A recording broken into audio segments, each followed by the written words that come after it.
What's going on, everybody? This is ODC, that's me, and I'm back with another action figure review. This is my review of the WWE Elite Series Hall of Fame highly detailed Elite Ultimate Warrior. I think I got that all in there. I don't know if I repeated myself, but but this is the class of 2014 edition for Ultimate Warrior. He was inducted last year into the WWE Hall of Fame,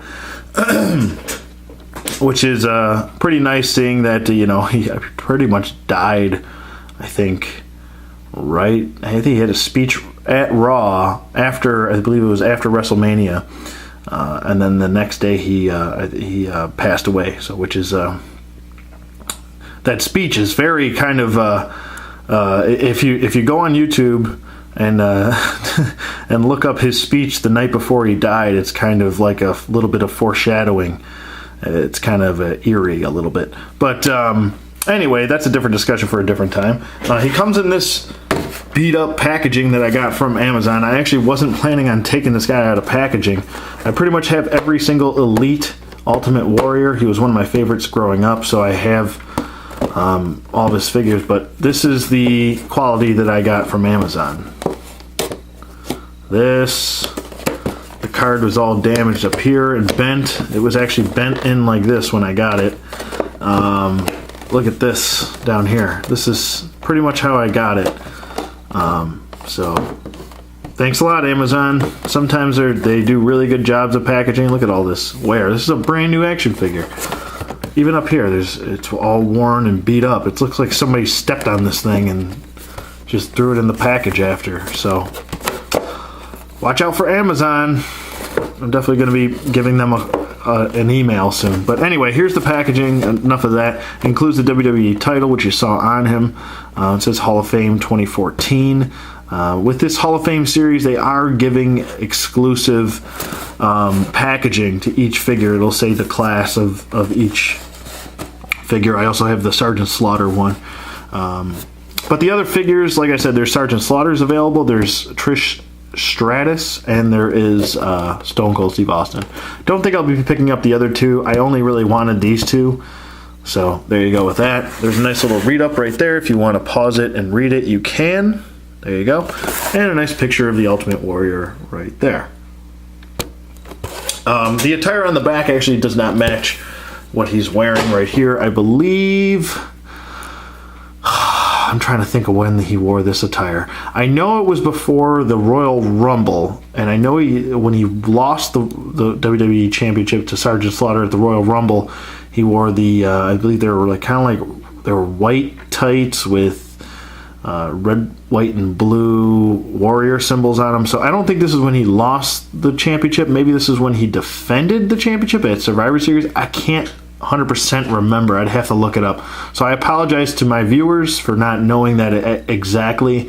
I usually can pinpoint people's attires to what year and what pay-per-view or when they wore this. It says Out of Control on the back, and it says Warrior and Ultimate should be kind of, this pad should be over here, but that's actually, I think, how he had it. He had it backwards, but pretty cool. It has the tassels on each side of the legs. It has tassels up here. They're just plastic, very flimsy plastic tassels right here, so no cloth or anything like that. It would be nice if they upgraded to cloth on here, like the old WWE Classic Superstars used to. But this will have to do for now. I guess over time, they're thinking the plastic will last longer, so why not give it to them? This is probably actually one of my favorite Ultimate Warrior head sculpts. I think it's really nice. It's kind of his neutral face, if you want to call it that. If we all remember the Ultimate Warrior correctly, he was kind of always making a funny face. But and snarling, making that noise or whatever you want to call it, snarl. But it's still pretty cool. You can take the title belt off like so, no problem. And it's got his warrior symbols right on his front. And there's some, it's supposed to be some tassels right there on each side, different colored. But it's pretty cool. Pretty cool. Pretty cool. And he does have his, I guess if you want to call these leg tassels or boot tassels on there, and he's got the warrior symbol on the bottom, and he does have 2 peg holes at the bottom of the feet. And that's pretty much it. Like I said, I do like this head sculpt a lot. This is probably one of my favorite warrior head sculpts. And did a really good job with the paint shading going throughout the hair. And yeah, good job in the face sculpt too. It really does look like the Ultimate Warrior. Really like the face paint too. I just kind of like this color scheme. I know he is kind of his color schemes are all over the place, but I really do like it. And it's also nice that he had his own title belt leather strap, so you could kind of pinpoint who wore this title belt. You knew it was the Ultimate Warrior when he had the blue strap. I guess Sergeant Slaughter had it for a little bit, and then he went back to the black strap. So I guess you could make an argument for Sergeant Slaughter too, but traditionally this was the Ultimate Warrior's strap, you could tell. So there's that, and it just kind of plugs into these holes in the back right here. So if you wanted to have him kind of hold it on his shoulder, you can do so. There we go. And then just kind of do that. So there you go. Like I said, this is a pretty good figure. As far as his articulation goes, his head does move side to side. You want to be careful with this hair, though. The hair doesn't seem... It wants to move a little bit, and it gets me worried that where it's glued or pegged in and glued, it might over time start to loosen. I just get really worried about head sculpts getting messed up over time. It doesn't really get the best range of motion going up. It kind of just looks eye level, and going down, not too much movement there. His arms go up about that far, and they do go down. They can do a full 360 rotation. He does have the bicep swivel. They have a single bend at the elbow.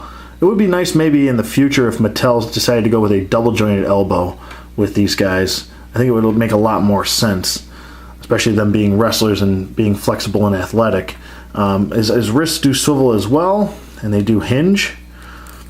He does have an ab crunch, which goes forward about that far and does go back. He does have a waist swivel. He's got T-jointed hips, does the splits about that far. They do go forward, and they don't really go back because of the butt sculpt. So there you go. Upper thigh swivel, double jointed knees.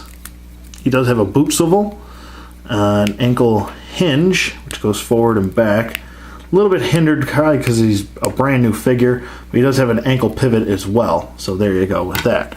I would say overall, like I said, he's a really nice figure, and if you were ever an Ultimate Warrior fan, there are several versions of the Ultimate Warrior.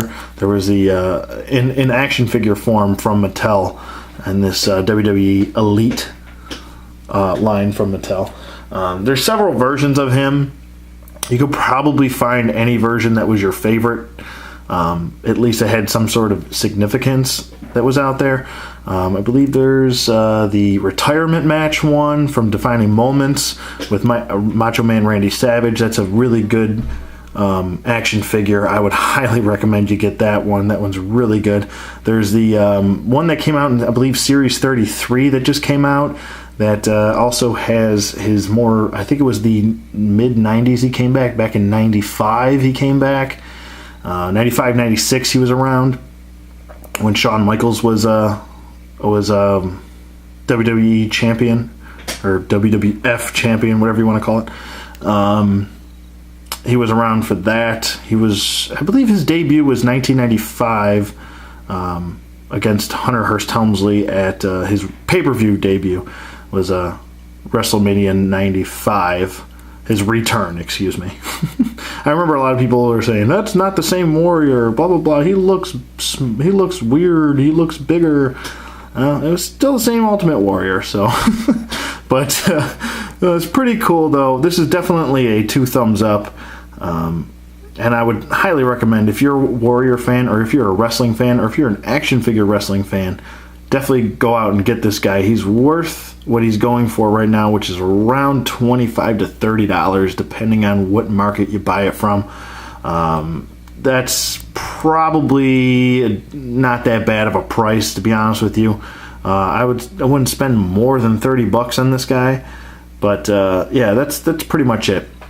It's too bad that I actually had to take him out of packaging. I wanted to keep him in package, but it's nice that I got to do the review for you guys. So, happy about that. Like I said, overall, he's a great figure. Got good skin tone, accurate to the character. Everything pretty much accurate all around, including the title belt. This is just a well-done figure overall. So definitely 2 thumbs up here. Let me know what you guys think in the comments below. Thank you for watching as always, and I will see you guys on the flip side.